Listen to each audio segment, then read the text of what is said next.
안녕하십니까, 이나무입니다. 오늘은 이번 주에 월가에서 가장 화제가 되는 모건 스탠리의 테슬라 리포트를 제가 좀 원본을 입수해서 심층 분석을 했습니다. 그래서 뭐 목표 주가도 $400로 화제지만 특히 이제 경험이 많은 아담 조나스 자동차의 베테랑인데 이제 이분이 상향 조정을 해서 이제 더 화제가 됐고, 근데 약간 좀 국내에서 잘못 이해하고 언론에서도 보도하고 뭐 유튜브나 이제 전문가들도 얘기하는 게 마치 도조 슈퍼컴퓨터 때문에 이것이 그 상향 조정이 됐다. 근데 이제 슈퍼컴퓨터는 그것의 목표를 달성하기 위한 그 수단이지, 궁극적으로는 모건 스탠리 리포트를 보면 2030년, 더 나아가 40년에 네트워크 서비스, 그러니까 SaaS라고 그러죠. 소프트웨어 서비스랑 모빌리티, 자율주행이 얼마만큼 기여를 하느냐. 이제 그런 내용이 있습니다. 그래서 실제 그 도조라는 것이 여기 한자로 보시다시피 도장, 그러니까 우리가 이제 무술, 뭐 태권도나 가라데 이런 것을 연마하는, 그러니까 이제 그 학습을 그 자동차 자율주행과 관련된 데이터를 많이 받아서 학습을 깊이 심도 있게 학습한다는 그런 의미입니다. 그래서 이제 여기 보시는 게 이 리포트 한 60장이 넘습니다. 그 표지고 10조 달러의 시장이 열린다. 이것이 되게 핵심이에요. 그러니까 뭐 2030년, 40년이 되면 수십조 원의 시장이 열리는 게, 지금 자동차 시장이 전 세계적으로 3조 달러가 넘는데 반도체 시장의 한 5배쯤 됩니다. 그래서 이제 자율주행 전기차에 뭐 애플에서부터 구글, 중국의 알리바바, 심지어 네이버도 어느 정도 참여를 다 하고 싶어 하는 게, 이미 자동차 시장이 크고 여기에 이제 소프트웨어 서비스 그 부가가치가 붙으면 어마어마한 시장이 열리는데, 결국 그 여기서 더 던져야 되는 질문, 그리고 이 리포트가 답을 하는 게, 전기차 부문, 전기차 팔아서 그것의 가치는 얼마인가, 그 다음에 서비스, 자율주행 차가 많이 보급이 되면 이제 서비스가 구독 경제 방식으로 수익금을 이제 테슬라가 받을 텐데, 서비스 부분의 가치, 그다음 모빌리티, 자율주행 로보택시가 보급이 되면 그 가치는 얼마인가. 그래서 결국 이게 자동차 회사인가, 그 다음에 그러면 아니면 IT 서비스 회사인가. 이제 그것의 대답은 제일 마지막에 모건 스탠리의 분석을 제가 부문별로 설명을 드리겠습니다. 우리가 이제 그 아담 조나스가 좀 되게 똑똑한 코멘트를 했지만, 실제 목표 주가나 투자 등급은 좀 보수적이었어요. 근데 왜 이런 사람이 갑자기 $250 주가인 것을 $400로 목표 주가를 60%, 이게 뭐 시총이 1조 달러씩 되는 거 이렇게 높이는 적은 없습니다. 근데 이제 이런 왜 이럴 수밖에 없었냐 하면 이제 그 이유를 또 알아야 되고, 우리가 이 리포트가 화제가 됐던 거는 이 주식 부문에 있어서는 월가에서 가장 지존이 모건 스탠리입니다. JP 모건도 아니고 골드만삭스도 아니고.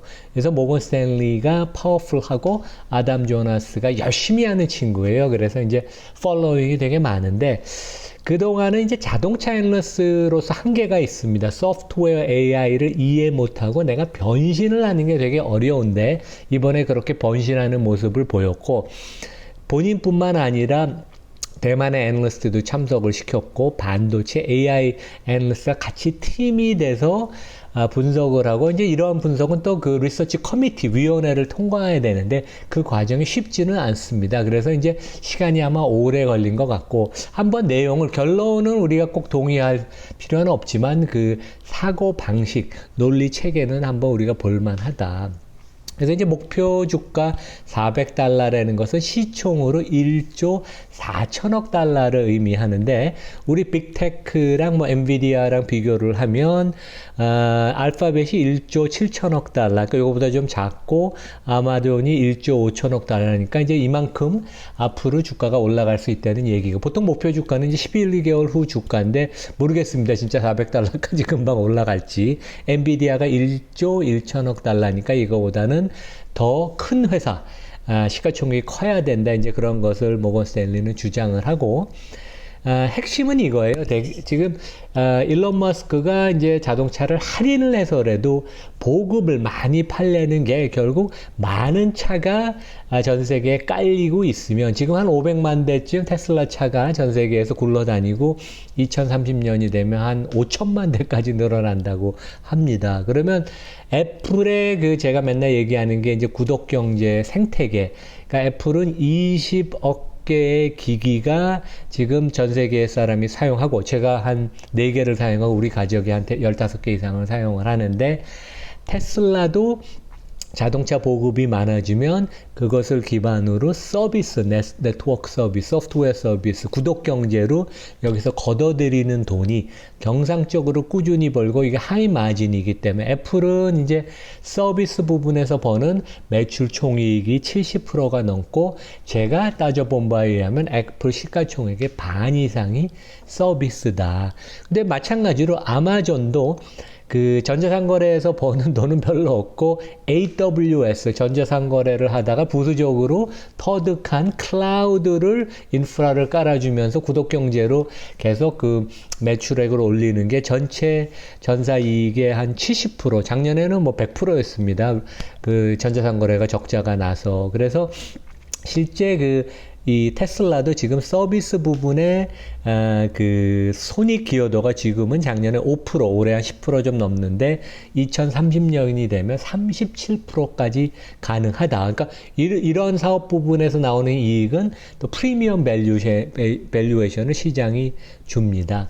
그래서 이제 뭐 도조 컴퓨터가 도대체 무엇이냐. 그래서 이제 그 도조는 AI 자동차에서 제공되는 여러 가지 그 엄청난 그 동영상 데이터를 학습하고 분석하고 학습하는데 이제 특화가 된 슈퍼 컴퓨터고요.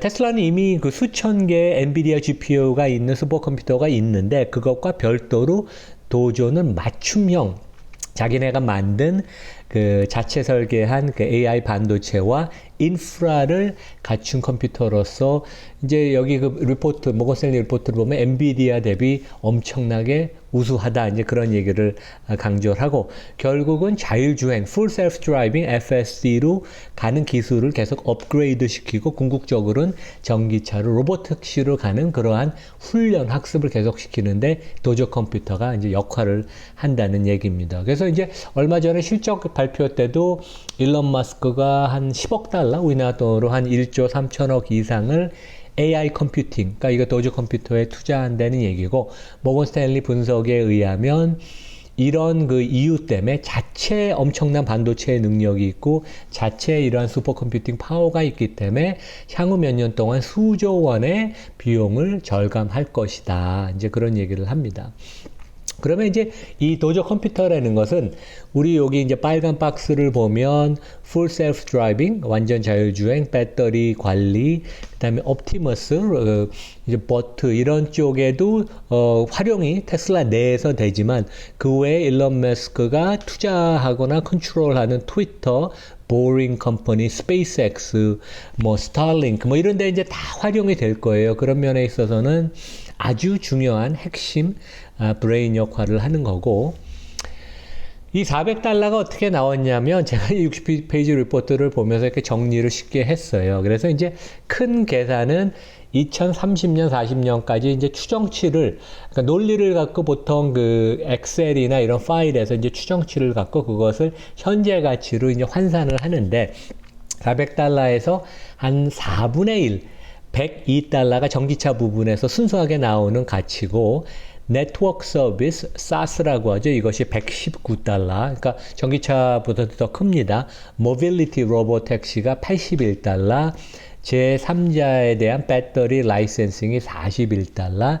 에너지가 48달러. 보험이 9달러. 자체 보험을 갖고 있죠. 그래서 이것을 6개 사업 부분을 다 더하면 400달러쯤 되는데, 순수 전기차 기업 가치는 한 100달러밖에 안 돼서 특히 나머지 네트워크 서비스랑 자율주행, 로보택시, 모빌리티가 가장 중요하다. 물론 이것에 대한 가정은 사람마다 판단에 따라 틀린데 모건 스탠리 애널리스트는 이런 가정을 했습니다. 이제 우리가 여기서 명심해야 되는 것은 많은 차량을 보급하면 보급할수록 거기서 나오는 구독 경제로부터 나오는 경상적인 매달 받는 월세 같은 개념이죠. 그러한 revenue가 이제 크다는 것인데, 전기차는 2030년에 790만 대를 판매한다. 그래서 지금 도요타가 한 1000만 대 하니까, 790만 대는 합리적인 수치고, 매출액이 향후 연 25%씩 증가를 하고,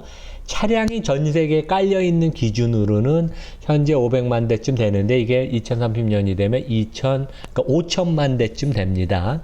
근데 이제 지금 금년 초에 Full Self Driving 베타를 탑재한 게 40만 대가 돌아다니는데, 이것이 5억 킬로미터의 지금 운행 데이터를 수집을 해서 도조가 엄청나게 연산을 하고 있고, 가장 중요한 점 네트워크 서비스가 2030년이 되면 한 2,400만 대 차량에서 매달 한 $180, 한 20만 원씩 수집을 한다. 우리가 이제 넷플릭스 한 달에 몇만 원씩 내는 거라고 비슷합니다. 그래서 네트워크 서비스는 2040년, 지금으로부터 17년 후가 되면 450조 원의 매출을 발생시키고 마진이 65%, 그래서 전사 현금 흐름의 65%를 차지한다. 그러니까 하드웨어 자동차 회사가 아니고 소프트웨어 서비스 회사가 된다는 얘기고, 자율주행도 이것도 주관적일 수는 있어요. 근데 2030년이 되면 60만 대가 전 세계에 운행이 돼서 20%에 가까운 영업이익률을 낸다. 그래서 물론 이것은 가정이고, 여러분 저도 다른 가정을 가질 수 있지만, 어떻게 보면 월가에서 처음으로 10년 20년 후 테슬라의 미래가 이렇게 바뀔 것이라는 청사진을 제시했기 때문에 참고해 볼 만한 충분히 좋은 리포트라고 생각을 합니다. 네, 여기서 마치겠습니다. 감사합니다.